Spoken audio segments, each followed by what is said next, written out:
It is my great honor to welcome you, Mr. Prime Minister.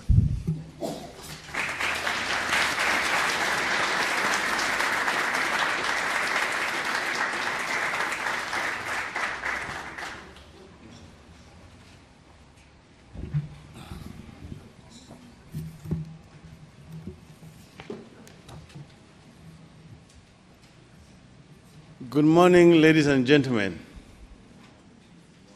First, allow me to say how pleased I am to be able to join you at this conference and to have this opportunity to revisit New York, one of my favorite cities.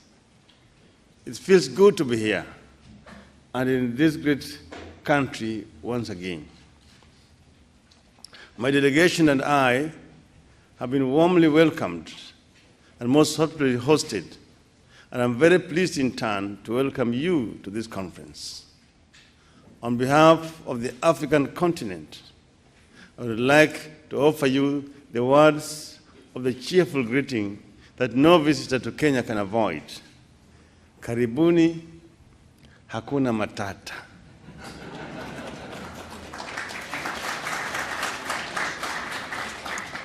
Loosely translated from Swahili into modern-day parlance, this means welcome, no worries. Indeed, the welcome we in Kenya offer our foreign visitors and investors is not only cheerful, but truly heartfelt.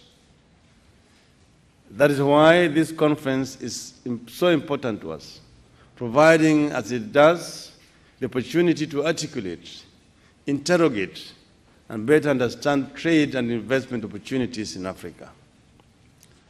A major challenge for all of us gathered here today is the transformation of these opportunities into something of mutual value.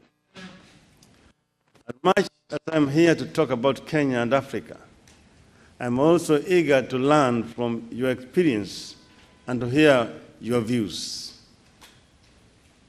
Traditionally, commodities have provided the obvious opportunity for investors in Africa, and the continent has been boosted by a steady rise in the global demand for these commodities. But we are keen to diversify from this traditional base in order to build the foundations for the creation of a knowledge-based wealth. I know this is a long-term plan, but no one should be in any doubt that while we in Africa are definitely in this for the long term, changes that we are making now are rapidly transforming our investment landscape.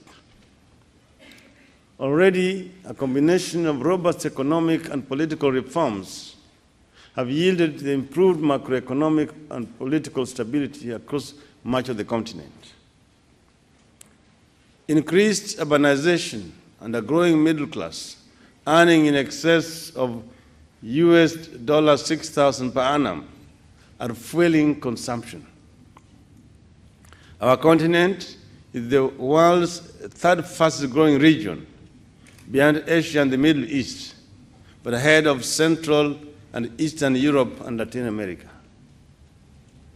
Added to this, the United Nations Conference on Trade and Development, UNCTAD, raised Africa as the investment destination, offering the highest returns. Africa's rate of return on foreign direct investment stands at about 12%, compared with 10% for Asia, 9% for the Middle East, and 8% for Latin America. This should have seen investors flooding in, but unfortunately it hasn't. Well, Africa has been speaking of trade and investment using the same lexicon as the rest of the world. Trade and investment inflows into the continent remain low compared with those into Asia and Latin America. I am not under any illusion as to why. I am very well aware of the perception of Africa as a destination fraught with political and commercial risks, and that this remains a major barrier to foreign trade and investment, discouraging interests and making investment expensive. I am aware that venture capital is risk-shy. But Africa is a continent on the move. Every day, something blossoms. Something changes for the better. Every day, people gain understanding of how important it is for our future that we all speak and understand the language of good governance, free trade, regional economic integration, a business-friendly physical infrastructure, and up-to-date information and communication technology and public education, to say nothing about corruption.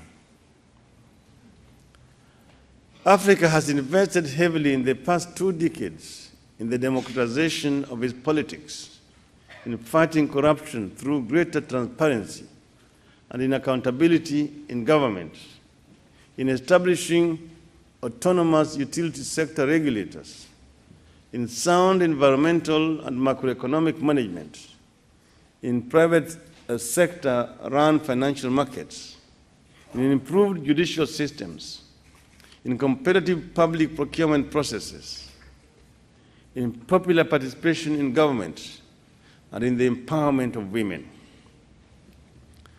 Africa is a vast continent made up of many diverse countries, so the degree of success with such initiatives varies from country to country. But policy, legislative, and institutional frameworks in many nations reflect changes in these areas, and these reforms are fueling an average annual economic growth rate of between 5% and 7% across the continent.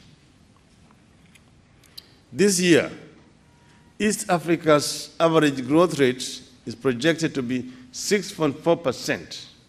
I repeat, 6.4%. West Africa's 5.5%, North Africa's 5.4%, Central Africa's 4.4%, and Southern Africa's 4.3%. We have robust stock exchanges in South Africa, Nigeria, Egypt, Kenya, Botswana, and Mauritius, and an African Stock Exchanges Association. Capital is raised daily from the continent's bases. Our own Nairobi National Exchange has seen its market capitalization grow 12 times in the past decade. This is no mean achievement.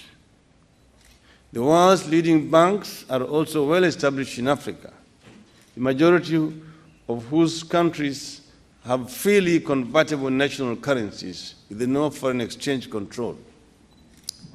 And I want to say that in Kenya, you have one of the most liberal foreign exchange regime. You can bring your capital in the morning and take it away in the evening.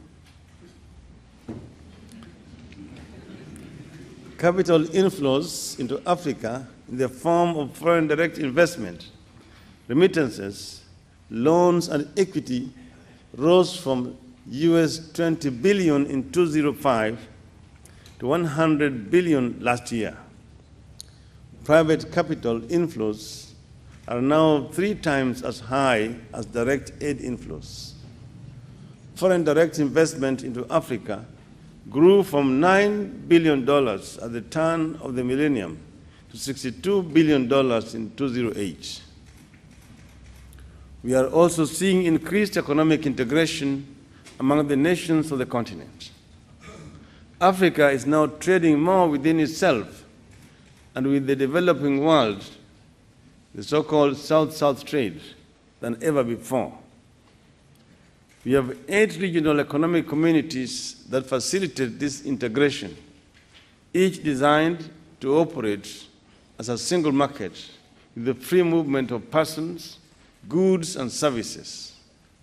The focus of these economic communities includes trade, customs, monetary affairs, transport, communications and information technology, industry, energy,